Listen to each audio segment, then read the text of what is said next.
બનાસકાંઠા જિલ્લામાં થરાદમાં હનુમાન જયંતીની ભવ્ય ઉજવણી કરવામાં આવી છે। થરાદ તાલુકા તેમજ શહેરમાં હનુમાન જયંતીની નિમિત્તે વિવિધ હનુમાનજી મંદિરો ખાતે ભવ્ય અને ભાવિ ભક્તિપૂર્ણ કાર્યક્રમોનું આયોજન કરવામાં આવ્યું હતું।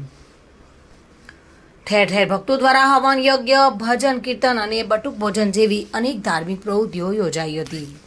થરાદ તાલુકાના વડગામડા ગામે આવેલ હોકાવાળા હનુમાનજી મંદિર ખાતે યજ્ઞ, સુંદરકાંડ પઠન અને બટુક ભોજનનું આયોજન કરાયું હતું। રાત્રિ દરમિયાન ભક્તિમય વાતાવરણમાં સંતવાણી કાર્યક્રમનું પણ આયોજન કરાયું હતું, જેમાં મોટી સંખ્યામાં ગ્રામજનો ઉપસ્થિત રહ્યા હતા।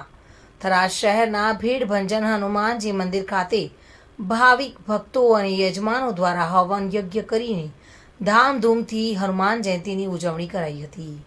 સમગ્ર શહેર અને તાલુકામાં ભક્તિભાવ અને ધર્મસભર માહોલ જોવા મળ્યો હતો। મહેન્દ્ર ઓઝા સાથે bureau report, today Gujarati news.